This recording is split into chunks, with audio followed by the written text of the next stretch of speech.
ನಮ್ಮ ಮೆಟ್ರೋ ಪ್ರಯಾಣಿಕರಿಗೆ ಖಡಕ್ ರೂಲ್ಸ್ ಜಾರಿಯಾಗ್ತಾ ಇದೆ. ಇನ್ನು ಮುಂದೆ ಜಾರಿಯಾಗಲಿದೆ ಮೆಟ್ರೋ ಶಿಷ್ಟಾಚಾರ.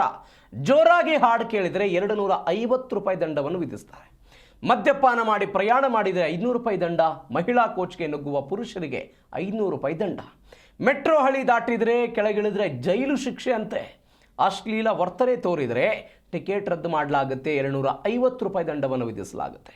ತುರ್ತು ಅಲಾರಾಂ ದುರುಪಯೋಗಕ್ಕೆ 100 ರೂಪಾಯಿ ದಂಡವನ್ನು ವಿಧಿಸಲಾಗುತ್ತೆ. ಮಹಿಳಾ ಕೋಚ್ಗೆ ನುಗ್ಗುವ ಪುರುಷರಿಗೆ 500 ರೂಪಾಯಿ ದಂಡ. ನೀವು ಮೆಟ್ರೋದಲ್ಲಿ ಪ್ರಯಾಣಿಸುವಂಥ ಸಂದರ್ಭದಲ್ಲಿ ಜೋರಾಗಿ ಹಾಡುಗಳನ್ನು ಕೇಳ್ತಾ ಇರ್ತಾರೆ. ಸಾರ್ವಜನಿಕರು ಅದ್ರ ಬಗ್ಗೆ ಪ್ರಶ್ನೆಗಳನ್ನು ಎತ್ತಿದ್ರು ಕೂಡ ಅದು ಹಾಗೆ ಮುಂದುವರೆದು ಬಿಡುತ್ತೆ. ನೀವು ಗಮನಿಸಬೇಕಾದ ಸಂಗತಿ ಅಂದರೆ, ಕಳೆದ 1 ವರ್ಷದಲ್ಲಿ 1 ಲಕ್ಷಕ್ಕೂ ಅಧಿಕ ಪ್ರಯಾಣಿಕರಿಗೆ ದಂಡವನ್ನು ವಿಧಿಸಲಾಗಿದೆ. ಬೇರೆ ಬೇರೆ ಕೇಸುಗಳಲ್ಲಿ ಹೆಡ್ಫೋನ್ ಇಲ್ಲದೆ ಜೋರಾಗಿ ಸಂಗೀತ ಕೇಳುವಂತಹ ಪ್ರಕರಣಗಳು 57,538 ವರದಿಯಾಗಿದೆ. ಇವರೆಲ್ಲರಿಗೂ ದಂಡ ಹಾಕಲಾಗಿದೆ. ಮೀಸಲು ಸೀಟ್ಗಳನ್ನು ಬಿಟ್ಟುಕೊಡದೇ ಇರೋದು, ಹಿರಿಯ ನಾಗರಿಕರಿಗೆ, ಮಹಿಳೆಯರಿಗೆ, ಗರ್ಭಿಣಿಯರಿಗೆ, ಇವರಿಗೆ ಸೀಟ್ಗಳನ್ನು ಬಿಟ್ಟು ಕೊಡದೇ ಇರುವಂತಹ 37,038 ಪ್ರಕರಣಗಳು ನಮ್ಮ ಮೆಟ್ರೋದಲ್ಲಿ ವರದಿಯಾಗಿದೆ. ದಂಡವನ್ನು ಹಾಕಲಾಗಿದೆ ಈ ಪ್ರಕರಣಗಳಿಗೆ.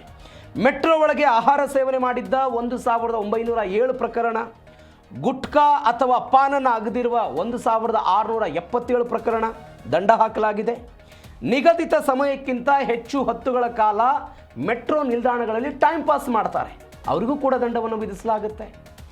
ಎಲ್ಲದರ ಭಾಗವಾಗಿ ಹೆಚ್ಚು ಕಡಿಮೆ ಅತಿ ಹೆಚ್ಚು ಹಣವನ್ನು ಈ ವಿಚಾರಕ್ಕೆ ಸಂಬಂಧಪಟ್ಟಂತೆ BMRCL ದಂಡದ ರೂಪದಲ್ಲಿ ಕಲೆಕ್ಟ್ ಮಾಡಿದೆ. ಈಗ ಒನ್ಸ್ ಅಗೇನ್ ಇದನ್ನು ಮೆಟ್ರೋ ಶಿಷ್ಟಾಚಾರವನ್ನು ಕೊಡ್ತಿದ್ದಾರೆ. ಎಟ್ ಎನಿ ಕಾಸ್ಟ್ ಇದನ್ನೆಲ್ಲವನ್ನು ಕೂಡ ಫಾಲೋ ಮಾಡಬೇಕು ಅನ್ನೋದು BMRCLನ ಆದೇಶ. ಮತ್ತೊಬ್ಬರಿಗೆ ಸಾರ್ವಜನಿಕವಾಗಿ ಕಿರಿಕಿರಿ ಆಗುತ್ತೆ, ಆ ಸಮಸ್ಯೆಗಳು ಆದಾಗಲೂ ಕೂಡ ಜನ ಜೋರಾಗಿ ಹಾಡು ಕೇಳ್ತಾನೆ ಇರ್ತಾರೆ. ಮೆಟ್ರೋ ರೂಲ್ಸ್ಗಳನ್ನು ಫಾಲೋ ಮಾಡೋದಿಲ್ಲ.